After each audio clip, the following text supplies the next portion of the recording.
Selamat pagi anak-anak kami kelas 7. Sehat semua kan? Baik, hari ini kita akan mencoba kembali menjelaskan PowerPoint yang sudah Ibu kirimkan kemarin ya. Baik, sebelumnya kita buka dengan doa dulu. Bapa, Putra, dan Roh Kudus. Amin. Salam Maria, penuh rahmat, Tuhan sertamu. Terpujilah engkau di antara wanita, dan terpujilah buah tubuhmu Yesus. Santa Maria, Bunda Allah, doakanlah kami yang berdosa ini, sekarang dan waktu kami mati. Amin. Bapa, Putra, dan Roh Kudus. Amin. Selamat pagi. Oke, anak kami sekalian, coba perhatikan kembali gambar video daripada ekosistem tersebut. Ini apa, Nak? Ini adalah gambar daripada tumbuh-tumbuhan yang ada di perairan. Kemudian selain tumbuh-tumbuhan yang ada di sini, ada juga tanah, ada air, pasti ada pasirnya. Kemudian ada tanaman ataupun makhluk hewan karang. Kemudian ada juga ikan. Nah, ikan, tumbuh-tumbuhan ini termasuk makhluk hidup atau komponen yang biotik. Nah, hewan karang pun demikian.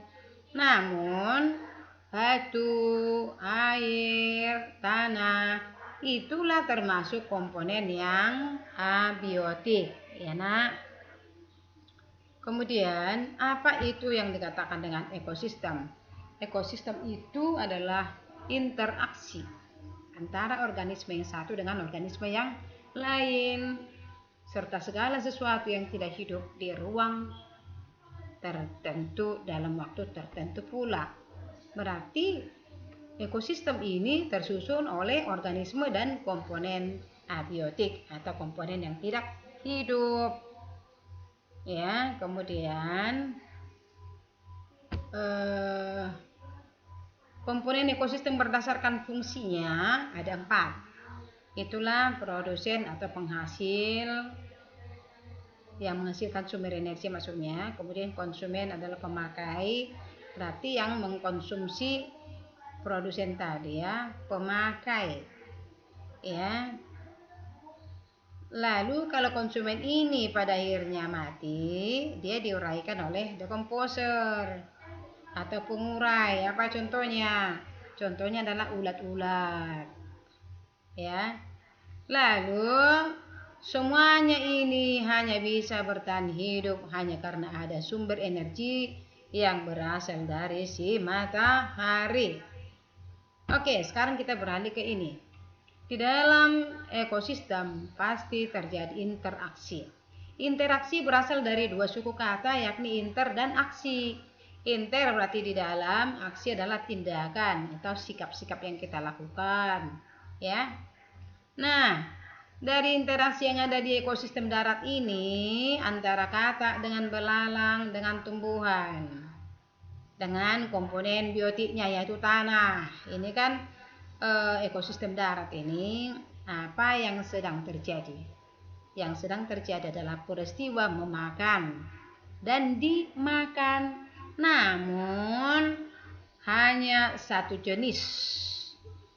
Contohnya ya, cahaya matahari menyinari tumbuhan, berarti energi matahari pindah ke tumbuhan, kemudian tumbuhan dimakan oleh belalang. Cahaya matahari yang sudah berada pada tumbuhan tadi atau energi cahaya matahari tadi yang sudah ada pada tumbuhan diserap oleh belalang. Demikian halnya juga belalang dimakan oleh katak. Nah, katak juga akan mengalami adanya energi dari cahaya matahari yang berasal dari organisme yang sudah mengkonsumsinya. Pertama tadi kena oleh tumbuhan ke belalang, oleh belalang ke katak. Maka katak sekarang akan beroleh tenaga yang sungguh dibutuhkannya untuk melanjutkan kehidupannya. Gambar yang kedua, ini adalah antara hewan jinak dengan hewan buas. Yang menjadi sasaran empuk di sini adalah hewan jinak yang dihabiskan oleh hewan buas. Mungkin ini harimau ya, harimau atau serigala mungkin ini. Bukan, harimau atau singa. Yang jelas ini hewan buas yang akan mengkonsumsi si lembu atau kerbau ini ya. Nah, di sini bisa kita lihat adanya perpindahan energi juga dari cahaya matahari ke lembu ataupun kerbau, dari lembu atau kerbau ke hewan buas tadi ya. Maka interaksi yang ada di sini adalah interaksi dalam bentuk rantai makanan. Oke, yang kedua, lihat ini ada rantai makanan juga, ada jaring-jaring makanan. Kalau yang masuk ke dalam kelompok rantai makanan dari gambar ini yaitu mana itu nak? Zooplankton dimakan udang, udang dimakan ikan kecil dimakan ikan besar dimakan oleh burung pantai. Itulah rantai makanan yang pertama. Lalu rantai makanan yang kedua bisa jadi zooplankton dimakan oleh ikan kecil dimakan oleh kepiting dimakan oleh burung pantai. Selanjutnya zooplankton bisa dimakan oleh kerang, dimakan oleh kepiting, dan dimakan oleh lobster. Jadi artinya dari gambar ini bisa dihasilkan berapa rantai makanan. Oke? Baik. Untuk membedakan rantai makanan dengan jaring-jaring makanan, yaitu kalau pada rantai makanan, peristiwa memakan dan dimakan itu hanya untuk satu jenis.